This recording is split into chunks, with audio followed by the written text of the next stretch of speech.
Tuburan sa panalangin. Kini nga programa gimugna sa East Coast Gospel Mission. Alas 6 hangtod alas 6:30 matag adlaw. Aron ikaw matabangan nga maangkon ang tinuod nga kalipay, katagbawan ug kasiguruhan sa kinabuhi ug nga kahatagan sa kasulbaran ang naghingapin nga mga kabalaka, problema, mga pangutana nga sa dugay ng panahon nakahasol pag-ayo kanimo. Busa paminaw ug sa Dios ikaw panalanginan. Salamat na usab sa Dios kay siya nagahatag kanato og dugang nga oportunidad na usab karon nga makahimo kita padayon sa atong buluhaton og niini karon nga higayon atong itugyan na usab diha sa Ginoo ang atong buluhaton pinaagi sa pangamuyo. Kanimo Dios nga langit no nagapasalamat na usab kami sa oportunidad kay gitugot nimo nga makapadayon o Dios sa pagpamalandong sa imong balaang pulong dinhi sa kahanginan. Salamat o Dios sa tanan nagapaminaw karon sa stasyonan sa radyo dinhi sa tibuok Baganga kung asa naabot among signal, and even Father God sa tanan nga mga Facebook friends o sa tanan nga naka-connect karon live and maka-follow niini after. I pray Father God nga ang imong balaang pulong padayon sa pag-workout, gamita kini nga mag-convect, mag-remind sa matag usa sa kinabuhi while nagahulat o Diyos sa imong pagbalik. Panalangini imong pulong sa among pagpamalandong karon, hinaot pa nga ikaw magpakamaayo sa tanan nga nagapaminaw og labaw sa tanan ni adto naghigugma sa imong mensahe. This I pray in Jesus' name. Amen. Diini karong higayon padayon kita sa pagpamalandong sa pulong sa Ginoo og gipakamaayo nato nga padayon nato nga paghisgutan ang mga butang dapat makonsiderar nato sa atong pagkinabuhi sa matag karon ug unya. Thus persistent praying is necessary. Ang pangamuyo makanunayon nga pagpangamuyo kinahanglanon bagyod sa matag usa ka nato. Kinahanglanon bagyod nga ako, ikaw, kitang tanan magiging persistent sa atong prayer life practices. Higala ato nga mapamalandungan kini na question aron nga makahatag kini kanato dugang pagpahinumdom aron nga sa atong adlaw-adlaw nga pagkinabuhi mangin practice kini nato ma-apply nato sa ato nga pagkinabuhi matag adlaw. Now, a persistent prayer practice necessary bagyod, kinahanglanon bagyod alang kanatong tanan. The word persistent, it means continuing, incessant, despite of problems and despite of difficulties. That word persistent, no? Dili lang nga mo ampo karon ugma pahulay sunod adlaw, ampo na pod pagkasunod semana, pahulay na pod pagkasunod bulan, ayha na pod mo ampo labi na kung naa natay kinahanglanon sa Ginoo. Ang point dinhi is kanang makanunayon nga pag-ampo anaa kita sa maayo ug dili maayong kahimtangan. Kailangan ba nga mag-aampo kita sa kanunay? Mao kana siya ang point sa atong pagpamalandong karon. Atong hinumdumon, to pray is an easy job. All could be able to do it. But to pray continually is another story. Sayon kaayo ang pag-ampo. Sayon ra kay na siya. Pero kanang moingon tang continual prayer, kana bitawng pag-ampo nga walay paglunga, way pag-undang, kana lahi na po ng istorya. Kay usually sa ato mga kinabuhi gala, daghan kaig mga sitwasyon nga usahay ganahan ta mo ampo pagka dugay-dugay na pod, kapuya na pod ta mag-ampo, nay usahay ma-remind ta sa pag-ampo, nay usahay makalimot ta sa pag-ampo, human as we are. No? That's why nga ang pulong sa Ginoo nag-challenge kanato nga i-practice gyud nato kanunay ang pagka-mainampuon. Nga naman, usually dili nato kinaiya ang pagka-mainampuon. Being consistent in our prayer life is the most difficult and even impossible one. Kung naa may nakahimo niini pero dili gyud ta makaingon nga perfect. Ha? Kay there are times sa ato nga prayer practice nga even kita mismo konbiktado kita, convinced kita nga ang atong pagpractice ni ana nga pagpangamuyo daw wala mo abot sa throne sa Ginoo. Daw wala mo lapos sa atong kisami. Ha? There are times or open times, even to me personally, many times, nga daghan mga panahon mo, attempt ka sa pag-ampo apan makasabot yung ka, kabalo jud ka. Nga dili kayo para sa imo, dili effective, dili kayo efficient sa time nga mag-engage ka sa prayer. Pero, we are expected by God to pray. Bisan pa sa panahon nga magdili nato like nga mag-pray. No? So, gusto nato or dili, gi-encourage kita sa pulong sa Ginoo to practice sa makanunayon nga pagpangamuyo. Ato makita din sa Luke chapter 18 verse 1. Sugod atong basahon. And Jesus spake a parable unto them to this end, that men ought always to pray and not to faint. In verse number 2, saying, There was in a city a judge, which feared not God, neither regarded man. And there was a widow in that city, and she came unto him, saying, Avenge me of mine adversary. And he would not for a while. But afterward he said within himself, Though I fear not God, nor regard man, yet because this widow troubleth me, I will avenge her, lest by her continual coming she weary me. And the Lord said, Hear what the unjust judge saith. And shall not God avenge his own elect, which cry day and night unto him, though he bear long with them? In verse number 8, I tell you that he will avenge them speedily. Nevertheless, when the Son of Man cometh, shall he find faith on the earth? So ato makita kini nga mga verses sigala gisulti ni Ginoong Hesus as lesson para kanatong tanan. Ha? Sulti siya usa ka parable aron makakat-on kita og lesson may tungod niini. Kung imong tan-awon ang verse 1, mao kini ang point or punto nganong nagsulti si Jesus dinhi in verse 1. And Jesus spake a parable unto them to this end, that unsa man man ought always to pray and not to faint. Huh? So ang gitudlo ni Jesus Christ dinhi nga portion is that ang mga kaanakan niya, ang mga Kristohanon, ang mga magtutuo nga kinahanglan sila kanunay magampo og dili magakaluya, dili muundang sa pagampo. Mao kana siya ang mensahe nga gusto ni Jesus Christ i-present alang sa iyang mga kaanakan. Now, sa parable nga atong gibasa, adunay tulo ka subjects nga atong mabasa dinhi. Una, the widow. Ang widow mao kadtong nagpakitabang sa unjust judge, and second one is the unjust judge nga mao ang naa nagunit sa otoridad, naay capability nga mo tugon sa iyang request, og ang ikatulo ang God. Okay? Mao kana siya to makita ang sulod diini nga maong parable. Now, the careless and unjust judge refers to the authorities of men of the world.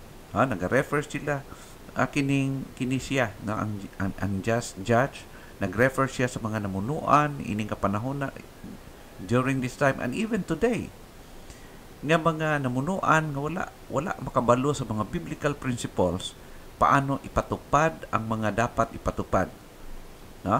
So ambot pasabot mga tao nga naa sa otoridad nga wala sila'y pakialam sa pulong sa Ginoo, wala sila'y background, o wala sila'y natawag nato nga tinuuray gyud nga burden or kabugat, kahangawa sa mga tao panahon nga naa na sila sa posisyon. Then, the widow were the personification of dependence, helplessness, and vulnerability of all believers. Okay? Mao kini siya ang gi-represent sa widow. Nagisgot siya about sa sa ato ang helplessness, vulnerability, or atong dependence. Asa na to gibutang atong dependence? Now, why does persistent praying is necessary? Ganong kinahanglanon man? Ganong makasulti man ta nga importante kaayong makanunayon kitang mag-ampo? Because reason number 1, because persistent praying secures God's help or God's answers. Mao kana siya ang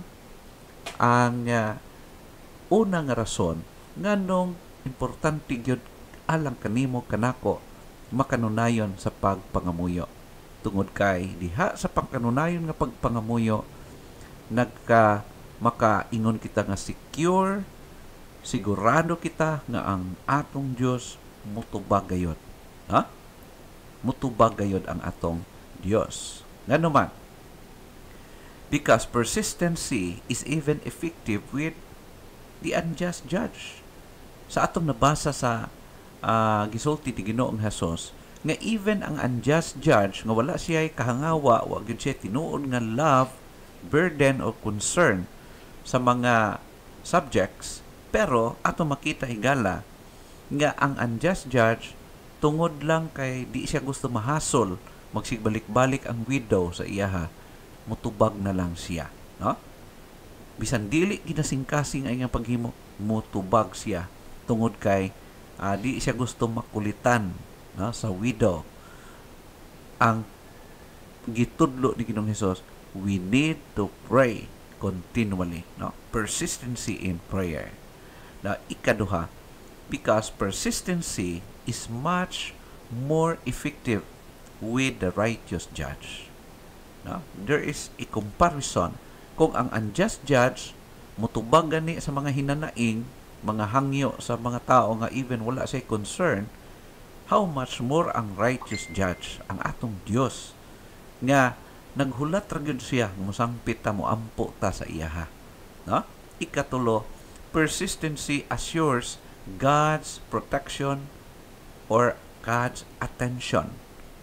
Ang persistent praying makahatag yun kanatong assurance nga ang Dios nagahatag siya attention, interesado ang Dios sa iyang mga kanakan, sa iyang katawhan, especially once nga muduol diha kaniya, mudangop diha kaniya pinaagi sa pangamuyo. Og sigurado kita nga naa iyang protection, attention o interest nga ni kanato.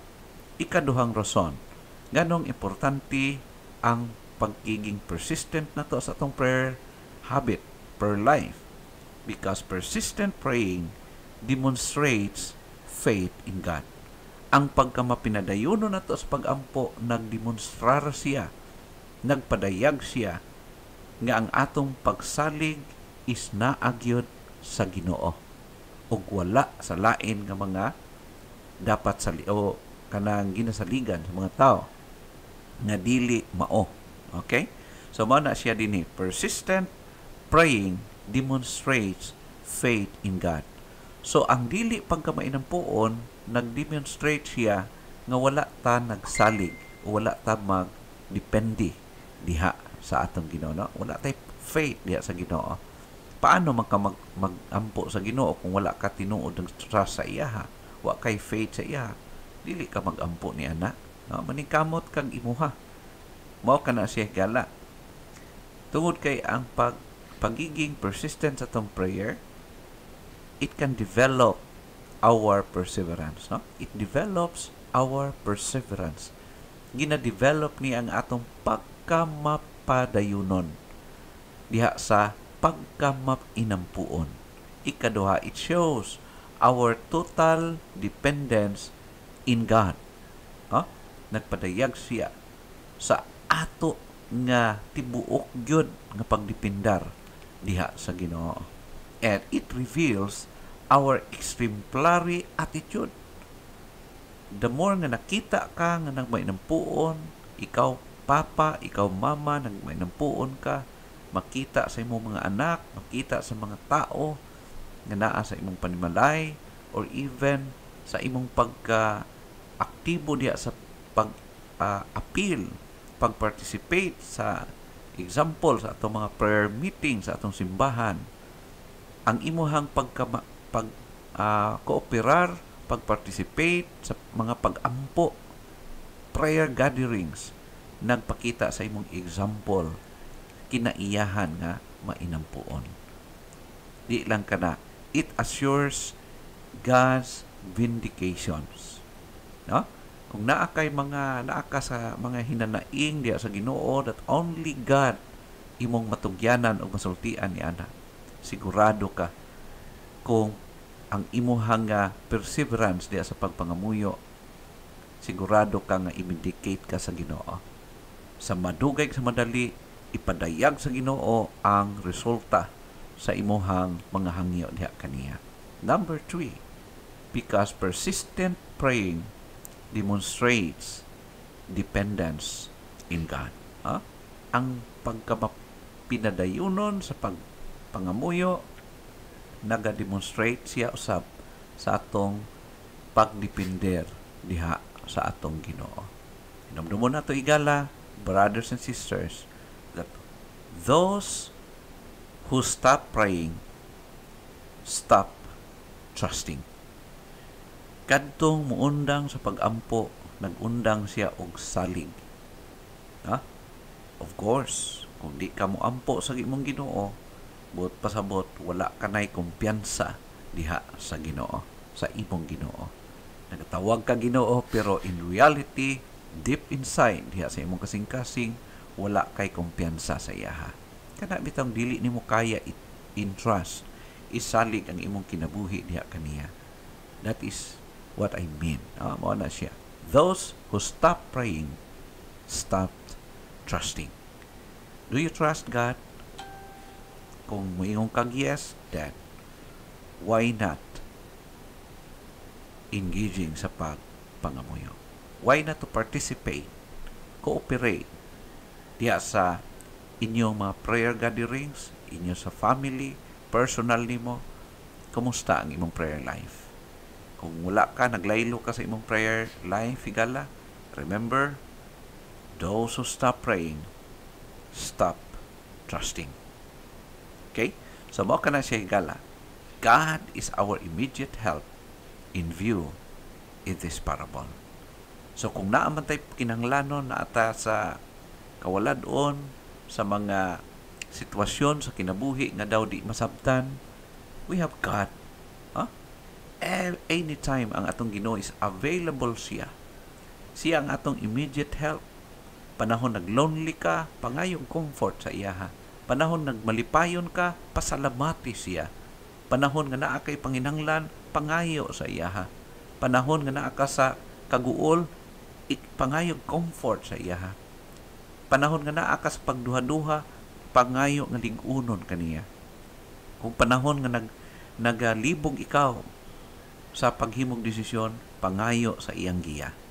Higala, mao kana siya ang mensahe nga atong nadunggan karon. Hinumdumon nato that we all need difficult days to increase our dependence on God and learn His grace is sufficient. Sumala pas ni Paul Washer. So, ang difficult times sa atong kinabuhi, gikinahanglan aron ma-test kita, ma-develop ang ato nga pagsalig atong dependence diha sa Ginoo. Og maingon ang Dios, my grace is sufficient for thee.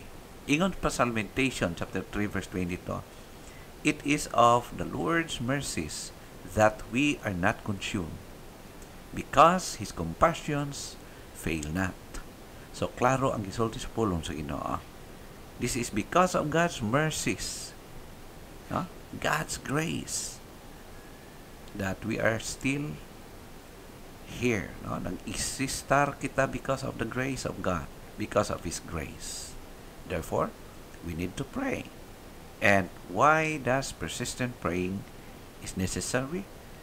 The reason is because persistent praying secures God's help and answers.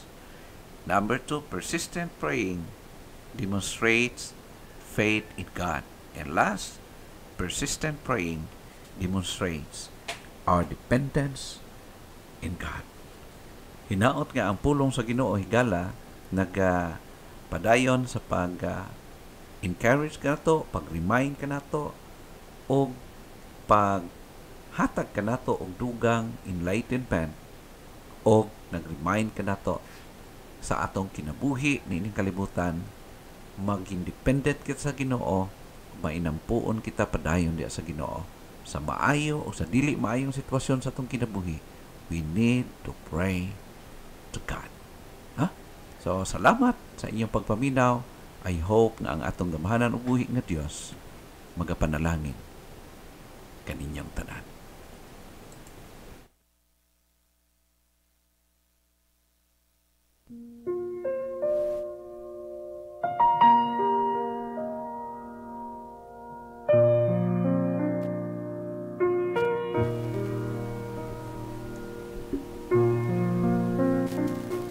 Okay, salamat no sa mensaheng atong nabati karon. Padayon naga-encourage ka natong tanan sa padayon gyud sa pangamuyo, pagampo, pagpanugyan diha sa iyahang atubangan. Magaampo kita, Amahan o Diyos kalangitnon, sa mapinadayonon kami nagaampo niya kanimo o Diyos.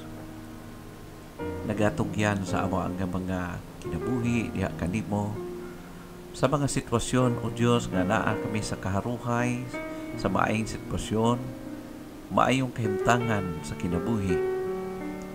Nagpasalamat kami Ginoo sa imong gugma o kaayo nga mo inag-sustain kanamo o God. Salamat o Diyos sa pribilehiyo nga ma-enjoy na mo ang kinabuhi, nga naa kami sa maayong kahimtangan.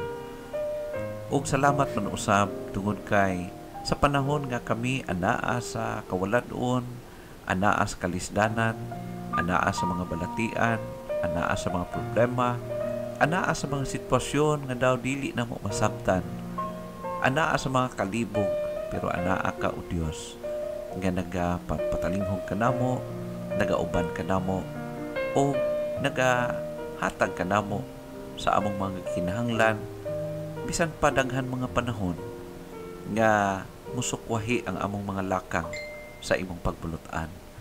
Salamat Ginoo sa oportunidad na imong gihatag karon. Ug giila namo o Dios nga usa ka pribilehiyo nga padayon kaming makaampo diha kanimo. Uban sa tanan mga prayer partners nga nagapaminaw karon sa niini nga station sa radio dinhi sa Baganga, and bisan pa man sa tanan mga Facebook friends, sa tanan nga mga naka-connect niini Ginoo sa among live, and even sa later nga makapaminaw niini diya sa ilang tagsa-tagsa ka mga cellphone, sa ilang panimalay. I pray, O God, nga imong pulong padayon sa pag-remind ka namong tanan to continue on praying. Sa pag-pray, sa pagkamainampuon, sa paghimo niini nga sama sa among gininhawa ang importance Ginoo sa pag-ampo. Itugyan ko kanimo o Dios ang mga prayer requests nga padayon halad diha kanimo Ginoo. Itugyan ko kanimo ang mga request sa tanan nga mga kaigsuonan, mga kahigalaan nga nagahangyo nga itugyan, include ang ilang mga prayer request. I pray, O God, sa kay Brother Rodrigo Dignos sa iyang padayon nga trabaho, padayon sa paghatag kaniya sa safety, protection sa iyang mga paglawig diha sa kadagatan. Praying also sa mga padayon nga pag-sustain kaniya, pag-enable physically, o sa iyang panlawas nga mabalik ang normal o maayong kondisyon ni ini Ginoo. I pray also sa kay Brother Rodrigo Dignos sa iyang nga mga pagdumala sa iyang trabaho, sa iyang ginamanage Ginoo nga makina. I pray Ginoo nga ikaw gyud ang magpakamaayo, magahatag padayon sa wisdom sa iyang nga mga pagtrabaho. Bisan pa man sa kay Maxine Dignos, ikaw Ginoo magpakamaayo kaniya sa mga gina-anticipate Ginoo nga mga oportunidad alang sa iyang kinabuhi. And in behalf sa family, ikaw Ginoo magapanalangin sa ilang request. I pray also sa kinabuhi ni Ma'am Florita Galigaw Abila and kay Sir Milan Mail Apila sa ilang gina-request sa ministry nga gina-entrust nimo diya kanila sa lupon. Padayon ka Ginoo sa paggamit sila mga kinabuhi as instrument sa padayon nga pagpamuhat din Ginoo. And even sa ilang mga panginabuhian sa Mavila Driving Academy and sa Jaira Pharmacy, praying Ginoo for your blessing and padayon sa himuno sa ilang mga adlaw-adlaw panginahanglan. And thank you sa ilang mga kinabuhi Ginoo nga imong gyud padayon nga gina-bless. Isa pa man sa kay Ma'am Ami Basinang Jacobs sa request nga imong gi-answer sa iyang sister kay Ma'am Eileen. Salamat Ginoo sa recovery nga imong gi-grant ngadto kaniya, and padayon kami nagaampo Ginoo as Ma'am Ami as requested Ginoo for complete recovery sa iyang panlawas na ma-normalize Ginoo pinaagi sa padayon nga pag-take sa mga tambal nga yung ginatake karon. And I pray also sa padayon nga pagpakamaayo sa iyong tibuok pamilya, mga desire, not only sa material mga bagay imong i-bless, bisan pa man sa mga panginahanglan o sa spiritual nga aspect. I pray Ginoo sa kay Australia Flowers Uwaki sa iyang padayon nga mga pagpaningkamot, pagtrabaho, bankaysyo, maghatag ka Ginoo sa kusog, more courage, and bisan pa man Ginoo nga makabawi Ginoo sa mga kawalan sa ilang mga panginahanglan. I pray Ginoo sa kay Ayumi sa iyang pag-eskwela, ikaw Ginoo magahatag og kalampusan and mag-provide pud sa panginahanglan sa pamilya, matustusan ang mga pangangailangan Ginoo sa ilang iyang pag-eskwela. Praying also for the life of Engineer Michael and Yvette Nawang, kay Makmak, the whole family, not only sa material mga butang imong i-bless labat sa spiritual nga aspect labaw sa tanan, padayon sa pag-workout, pagpanalangin silang kinimuhi Ginoo, and even sa ilang mga concern sa mga projects, business, panginabuhian Ginoo, sa mga tao nga under sa ilang domain. I pray Ginoo nga imong i-preserve, walay mga disgrasya, mga sakit o mga abarya sa ilang mga project Ginoo.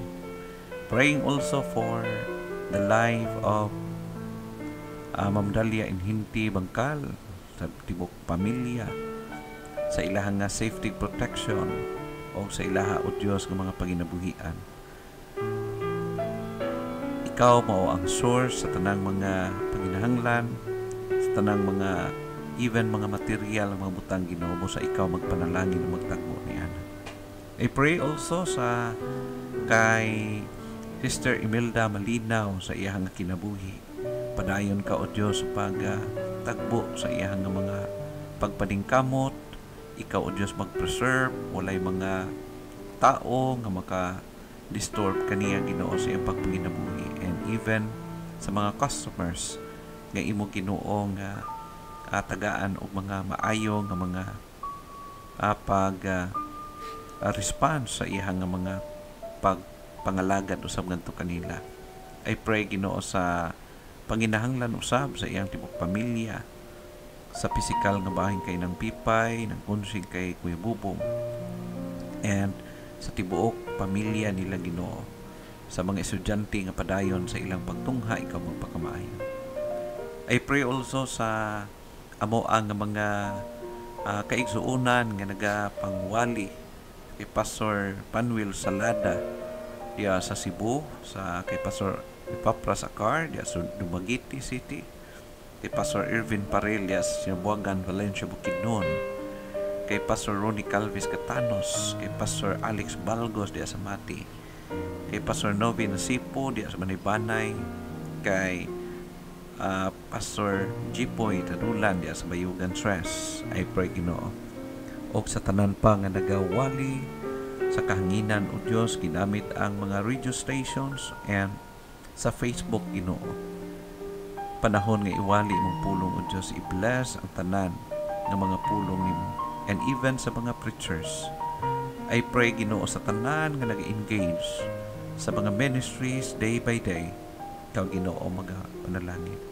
Nagapray pod kami Ginoo sa mga kaigsuunan dinhi sa Baganga sa East Coast Gospel Mission, tibuok nga simbahan, ikaw Ginoo magpakamaayo, ikaw o Diyos manghimuno sa tanang mga panginahanglan, sa material ng mga panginahanglan, sa panimalay, sa mga spiritual nga aspect, ikaw Ginoo magpanalangin.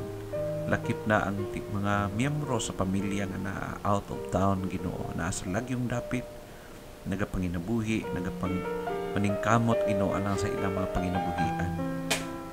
I pray o God sa kay Sister Loida Gomez Julian ug sa iyang family na sa Pilipinas. I pray Ginoo for your more blessings and protection, safety, provision sa tanang mga panginahanglan sa matag miyembro sa ilang panimalay. I pray also kay Rachel Amay Graham, even sa iyang pagdalang tao, ikaw Ginoo maghatag sa success o kalipay sa ilang panimalay Ginoo. And sa kay Gingging Himina diya sa Riyadh, even sa kay Gingging Morales, ikaw Ginoo magka-bless. Kay Eunice Alfonso, bisan pa man sa ina-anticipate nga pagbiyahe ni Anilin Hunasan, Josephine San, o kay Nilia Grace Alfonso, bisan pa man sa kay Juan Alicos o kay Grace Alfonso, ikaw Ginoo magka-bless. Nagapray ko Ginoo bisan pa man sa uban pa nga mga request sa kay Jiriel Menendez, requested by Menendez family, kay Rodel dito sa Maynila, ikaw Ginoo magpakamaayo. Bisan pa man sa kay Mark Anthony Julian, kay PJ Malinaw, kay bisan pa man sa kay Sister Junami Hinil, uban sa kay Brother Jason and family diya sa Kalinan. I pray Ginoo for your blessing. Praying also bisan pa man sa kay Brother Ronnie Apostol, uban kay Sister Nita diya sa Davao City, sa tibuok niyang panimalay, safety, protection, and good health for the whole family. Praying also sa kay Ma'am Maria Cherry Librando de la Cruz diya sa Aklan. I pray Ginoo sa imong pagpakamaayo sa matag usa. And even Father God, gitugyan ko kanimo ang amo nga sending church diya sa Faith, praying for the workers, kay Pastor Andrew Macad, kay Ma'am Helen Bundat, kay Ma'am Lucina Aldos, and even sa kay Pastor Randy Beatisula, kay Pastor Sam Macad, and the whole family. Sa imong mga alagad Ginoo ipadayon sa paggamit lang kinabuhi with channel of blessing sa imong buluhaton. I pray also kay Pastor Nimrod Utakan diya sa Catanduanes, sa Pirak, Catanduanes, sa ministry nga mong gina-entrust kaniya, ikaw mga bless. I pray also sa kay Pastor Earl Magdali sa ministry nga gi-entrust nimo diha sa iyang pag-care Ginoo. Praying for all partners nga padayon nga mag-engage sa tanan nga mga ministries nga ginahimo. Ikaw Ginoo magpakamaayo kay Pastor Earl and even sa iyang family. I pray Ginoo sa tanan nga mga missionaries nga nagapamuhat sa imong mga buluhaton sa tibuok kalibutan, din asa sila nimo gipang padala Ginoo. I pray sa peace and order sa amo ang kalibutan as of this time. Even sa commotion diya sa Ukraine o against Russia, Ginoo. I pray nga ikaw padayon gud sa pagpakamaayo, knowing that you are in control of everything. Lord, ang tanan nga mga panghitabo sa among kalibutan, aduna kay mga katuyuan ni ana. And even sa COVID nga mga cases, Ginoo, I pray nga ikaw padayon jud sa pag-workout nga kining mga butanga dili maging abarya, dili maging babag, nga ang imong mensahe, ang pulong nimo mapungan nga dili mawali ngadto sa mga katawhan. Busa o Dios, I pray nga i-bless nimo ang tanan nimong mga alagad nga nagapaningkamot gayud sa pagwali sa imong pulong sa patanan nga klaseng pamaagi sa tibuok nga kalibutan, sumala sa imong handom nga ang imong pulong mapaabot gyud ngadto sa tanang katawhan as possible, pinaagi sa imong tabang o pagtugot.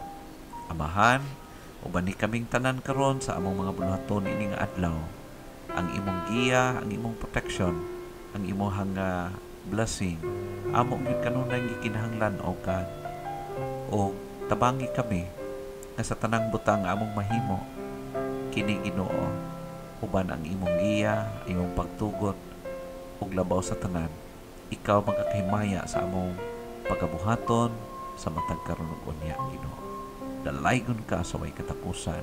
Panalangini ang tanan nga nagapaminaw karon sa radyo, sa Facebook, and even kung naay makaskan sa amo nga YouTube channel. I pray, O God, ang imong mensahe, imong i-bless ngadto sa ilang kasing-kasing. This I pray in Jesus' name. Amen.